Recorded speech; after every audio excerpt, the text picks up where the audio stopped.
الحمد لله و الصلاة و السلام علی رسول الله و علی آله و صحبه و من والاه. با سلام درود خدمت شما بینندگان عزیز. ما در برنامه جستجوی گنج پنهانی که داریم ازش صحبت میکنیم در مورد ثروت گفتیم. اینکه چه کسی ثروتمند هست. ما گفتیم معیارهای ثروتمند بودن چند موضوع هست که ما در این برنامه درباره اونها خواهیم گفت. الان به شکل تیتروار اونها رو میگم، ولی در کل برنامه هایی که در آینده خواهد اومد در مورد همه اینها توضیح خواهم داد. یکی این که عبارت بود از ثروت معرفی و عقلی و رجاحت عقل، که این عقل رو هم باید ساخت. صناعت عقل به وسیله علم به وجود میاد، به وسیله تجربه و خبره به وجود میاد، به وسیله خدمت کردن و آزمایش کردن و محک گذاشتن به وجود میاد. و همچنین گفتیم که دومین ثروت علاقات و ارتباطات با دیگران هست. رابطه خوب داشتن با دیگران ثروت حقیقی ما هست. و سومین رو گفتم که ثروت حقیقی دیگر ما اخلاق نیک و سلوک و رفتار درست هست. پیامبر فرمود که سنگین ترین چیز در روز قیامت اخلاق خوب هست. و اما در این باب توضیح خواهم داد. پس این سه تا ثروتمند بودن ما با این چیزها هست. و چهارمین موضوع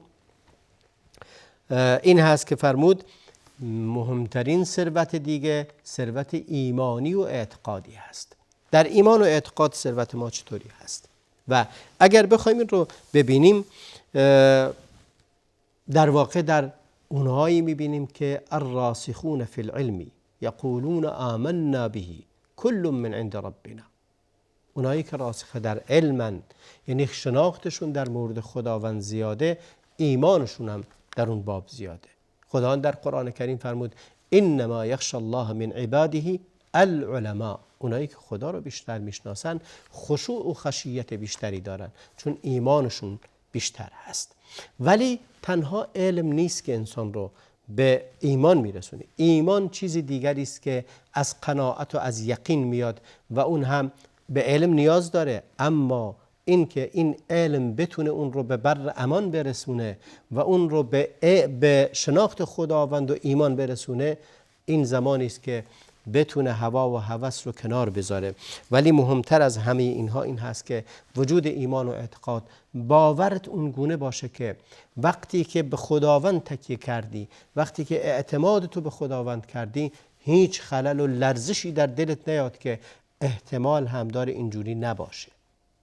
وقتی که دعا میکنی چنان دعا کنی و ایمان داشته باشی به اینکه خداوند دعای تو رو میشنوه که لحظه ای هم فکر نکنی که چنین نیست، بلکه همیشه با یقین و با رضایت کامل بدونی که اون خداوندی که خالق هستی هست و تمام هستی به دست اوست، یک لحظه هم نمی شود که چیزی بدون تدبیر خداوند صورت بگیره. اونی که صورت میگیره و مسیطر هست بر هستی خداوند یکتاست و ایمان به این خداوند هم ثروت بسیار بزرگی است. اون چیزی که انسان رو در همه لحظه ها نجات میدهد، کمک میکند، همون ثروت حقیقی است که عبارت از ثروت ایمانی است. و اما ثروت پنجم که در مورد اون صحبت میکنن الان، ثروت میزان قیامت است. ما چقدر به فکر میزان قیامتمون هستیم؟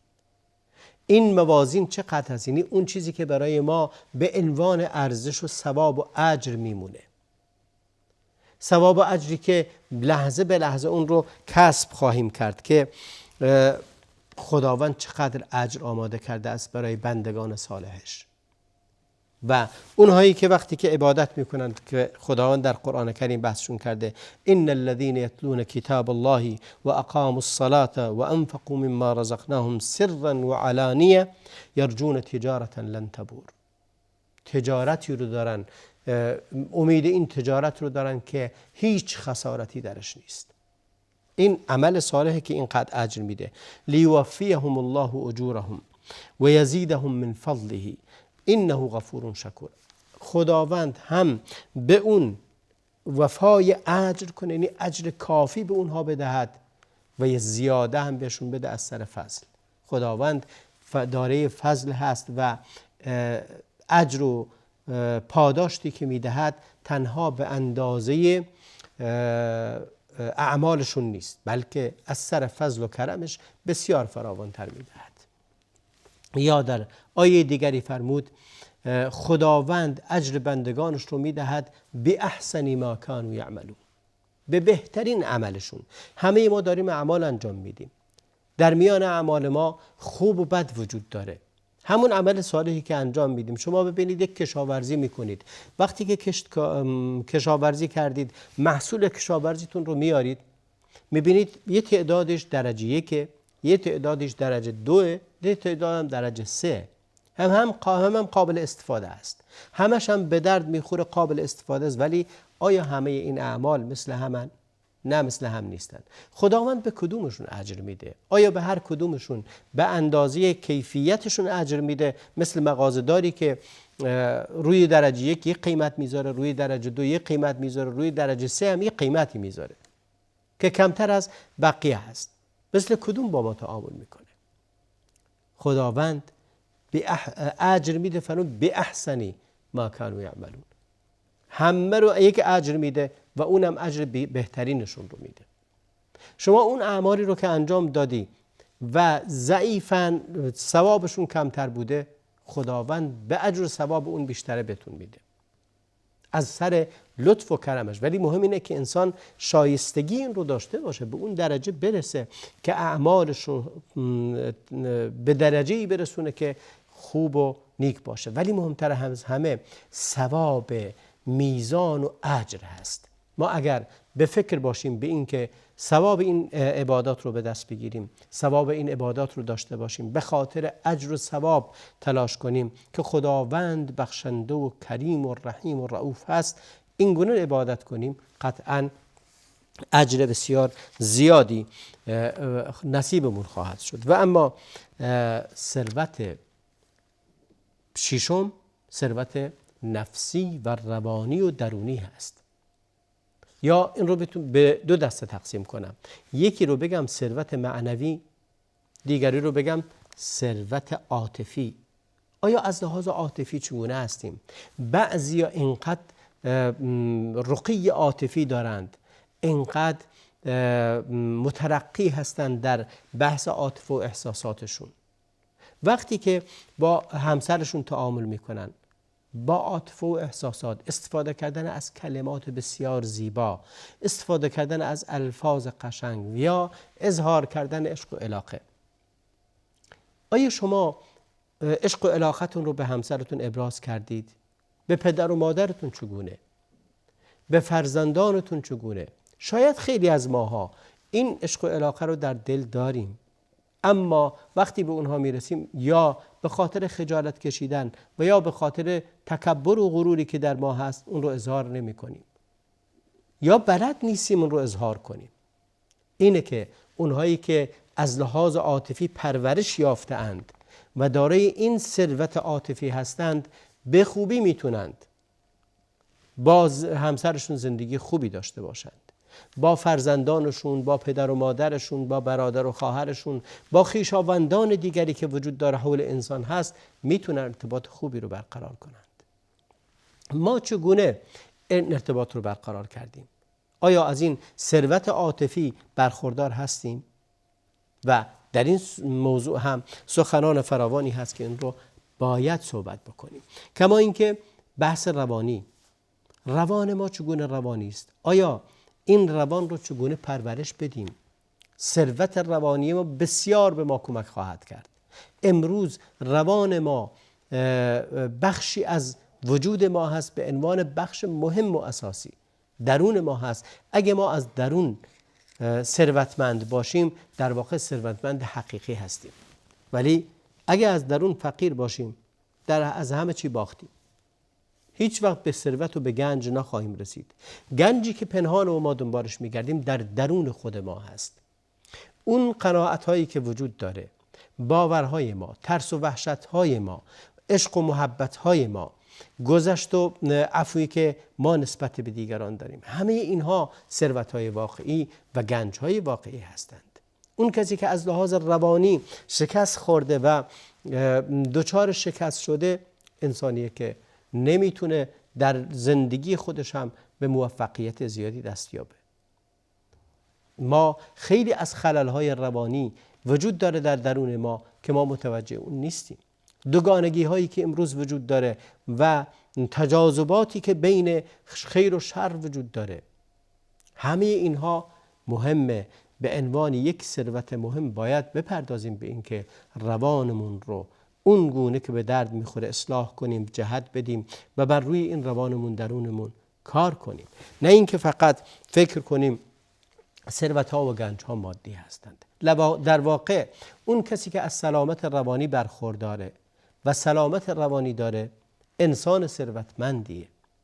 اما اون کسی که سلامت روانی نداره، حسد داره، کینه داره، بغض داره، حقد داره، این انسان فقیرترین انسان ها هست. اگر پول و مال دنیا رو هم داشته باشه، وقتی که در دلش حسد هست، حقد هست، کینه هست، عداوت هست، بغض هست و در مقابل گذشت نیست، عفو نیست، بردباری وجود نداره، سماحت وجود نداره، اون وقت این انسان فقیرترین انسانه. بگو سرمایه دارترین فرد دنیا هم باشه، بگو پادشاه بزرگ یکی از بزرگترین کشورها هم باشه، ولی وقتی که هیچ کدوم از اینها رو نداره، در دلش حقد و کینه و حسد و دشمنی و عداوت هست، این انسان فقیره. پس این ثروت ها رو باید پرورش داد و ما هر بار در مورد این ثروت ها صحبت خواهیم کرد و صحبت های فراوانتری هم وجود داره. وقتی که ما داریم در مورد گنج های پنهان صحبت می کنیم، اجر و پاداشت اعمال رو هم نباید فراموش کنیم. حرف میزنیم در مورد اجر و پاداشت اعمالی که خداوند از روی کرمش، از روی بخششش، از روی لطفش و مرحمتش به ما اینها رو داده است. چون ما در مورد خداوند میگوییم واسع المغفره، میگوییم واسع الرحمه، یعنی خداوند هم مغفرتش بسیار واسع هست و فراخ هست و همین که رحمتش فراخ است. و این نقطه مهمیه که برمیگرده به هم به نگاه به اجر کردن، هم نگاه کردن به اگر از سلامت روانی برخوردار باشیم، بدیهای خودمون رو هم میپذیریم، شکستهای خودمون رو هم میپذیریم، گناههای خودمون رو هم میپذیریم، ولی در منجلاب گناه باقی نمیمونیم. اون کسی ثروتمنده که هر بار که مرتکب گناه شد فاستغفروا لذنوبهم، استغفار کنه، طلب مغفرت کنه و از خداوند بخشش بخواهد. وقتی که از خداوند بخشش خواست، این گونه است که بخشیده میشه و دلش پاک میشه و اون آثار گناه رو دور میریزه. لذا اینه که نگاه کردن به مغفرت خداوند به عنوان واسع المغفره نگاه کنیم، به عنوان واسع الرحمه نگاه کنیم. وسعت رحمت خداوند فرمود و رحمتی وسعت کل شیء، رحمت خداوند همه خلائق رو در بر گرفته. از من و شمایی که به اندازه ذره کوچکی هستیم در مقابل عظمت مخلوقات خدا، مخلوقاتی از ما دور هستند که میلیون ها سال نوری از ما دوره و ما اونها رو به وسیله یا بدون وسیله یا با وسیله در آسمان میبینیم که کهکشان بزرگی رو به اندازه نقطه کوچکی میگیم اون یک ستاره است، در حالی که اون یک کهکشان بزرگه و شاید صدها هزار برابر این کره خاکی که ما روش هستیم باشه. اینه که با وجود این رحمت خداوند شامل حال ما شده و شامل حال بقیه. این که خداوند به ما اجر میده، این که خداوند به ما اجازه داده که دعا کنیم، این بزرگترین ارزشه. ما خیلی مهم هستیم. اینجاست که پی میبریم به اینکه انسان در منزله تقدس هست. حرمتی که انسان داره هیچ مخلوق دیگه ای نداره. خداوند فرمود اگه کسی دیگری رو بکشه گویی این که همه هستی رو کشته. خود پیامبر اکرم علیه السلام فرمود یک قطره از خون مسلمانی ریخته بشه نزد خداوند از ویران کردن کعبه مهمتره. پس انسان جایگاه بسیار بزرگی داره، خداوند این رو بهش داده، ولی این انسان خودش رو به وسیله دور شدن از خداوند و دور شدن از این ثروت هایی که نام بردیم برمیگردونه به اسفل سافلی، خودش رو به قهقرا میرسونه و در فقر تمام به سر خواهد برد. فقر ایمانی، فقر اخلاقی، فقر روابط اجتماعی، فقر ثروت‌های مادی، فقر ایمان و اخلاق، همه اینها رو از دست خواهد داد.